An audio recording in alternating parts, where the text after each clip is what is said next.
Hey guys. Okay, so let's talk about how to get a record deal.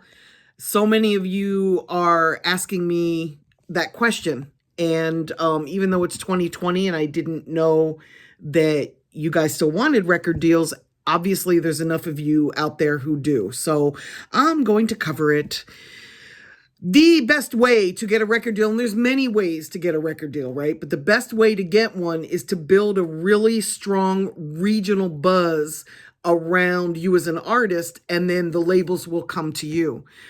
Understand that this is a business. And even though you are talented, and I'm assuming that you're talented, even though you're talented, talent alone is not enough to remove the risk from a record label, a major record label, enough to get them to sign you to a deal. Okay, let me backtrack for a second because this is kind of important. Getting a record deal is not the goal. Even if you want to be signed to a record label, building a successful career is the goal. And getting signed to a label is just one of the ways to become successful in the music business. It's one of the ways to build a career for somebody who doesn't have an investor, doesn't have money, and absolutely doesn't want to market and promote on their own and needs to have somebody in place to help them do that or to do that for them. A record deal is the best choice. Okay. Having said that, a record label is a business and they're not looking to sign whoever is in the hot, most popping area of the time, or to sign whoever sounds like the next Drake or the next whoever, even though sometimes they say that's what they're looking for. They're looking for artists that can make them money. They're looking for artists who already are out there making money so that all they have to do is apply their pipeline and their staff to get you to the next level. So what you're doing as an artist is you're removing the risk from them signing you and showing them that you've already got a fan base in place and it makes logical sense for them to give you money and sign you to a record deal. The more leverage you have, meaning the more you have going for you in your favor, the better your deal is going to be. So what I mean by that is if a label is looking at signing you and they're going to offer you $100,000 advance. And again, an advance is a loan, right? An advance is exactly what it says it is. It's an advance. It's money that they're giving you that you're going to pay back out of your share of the royalties.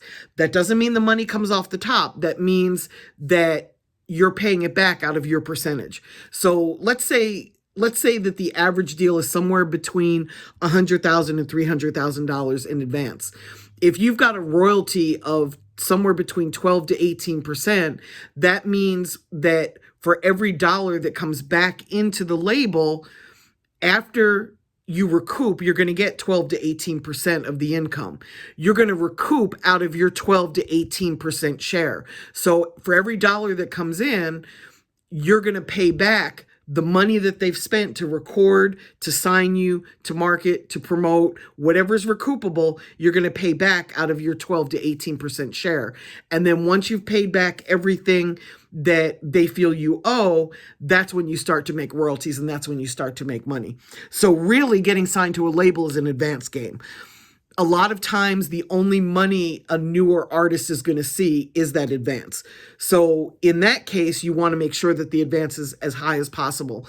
And the way that you get a large advance is you put out music yourself and you build your buzz to the point where you're getting shows and you're making $1,500 a show or $3,000 a show or $5,000 a show or whatever, but you're making money from shows and from merchandise. You've got a large following in your region. People know who you are.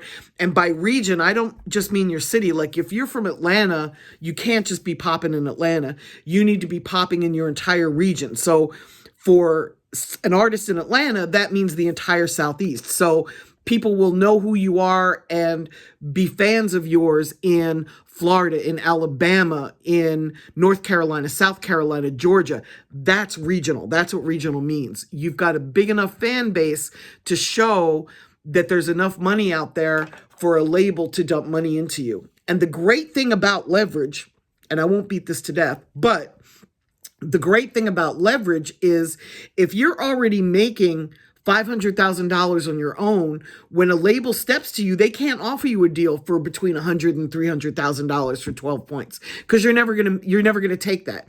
If you're already making $500,000 on your own, they're gonna have to step up their game, and they're gonna have to offer you at least 1.5 million, 1.3, 1.5 million, somewhere in there, in order to just get your interest, right? Because you're already making $500,000 on your own. And then the deal becomes sweeter. Instead of a royalty point split, you might be able to get a joint venture. You might be able to do a 50-50 deal. Or you might be able to get an 80-20 split where you make 80% of the money and they make 20%. You know, that's what the Cash Money deal was back in the 1990s when I negotiated that. And if they could get that back then, you can certainly do better now. The music industry is still making money. If you look at all of the research, it still makes sense to be in this industry. You just have to understand it, and you have to get the best deal possible. And to get the best deal possible, you need to have leverage. And in order to have leverage, the buzz on your music has to be really strong. You have to already be making money in this industry. And then on top of that, you need to have somebody on your team that these labels want to work with. You've got to have an entertainment lawyer that is extremely well connected and that understands what to ask for in a deal. It's not always the stuff that's in the contract that's fucked up that can hurt you. Sometimes it's the stuff that's missing. So you've got to have somebody on your team that not only knows what to put into the contract, but to know what's missing if something isn't there. So you're negotiating points that are in your favor instead of just taking whatever the first thing thrown at you is. So that's how to get a record deal. I'm sure there are many other ways, but in every deal that I've negotiated in the past 28 years, the artist has always been able to retain their own publishing. They've always been able to retain their back catalog, which is really important. And they've been able to get deals that have kept them going strong in the music industry. You know, look at the guys that I've worked with, from Lil Wayne to Eminem to Master P, Twista. Like, these guys still exist and they still have viable careers in the music industry. And that's what you want. You want to build a successful career. The goal isn't just to get a record deal. If you're going to get a deal, get an amazing deal. Okay, that's it. Bye.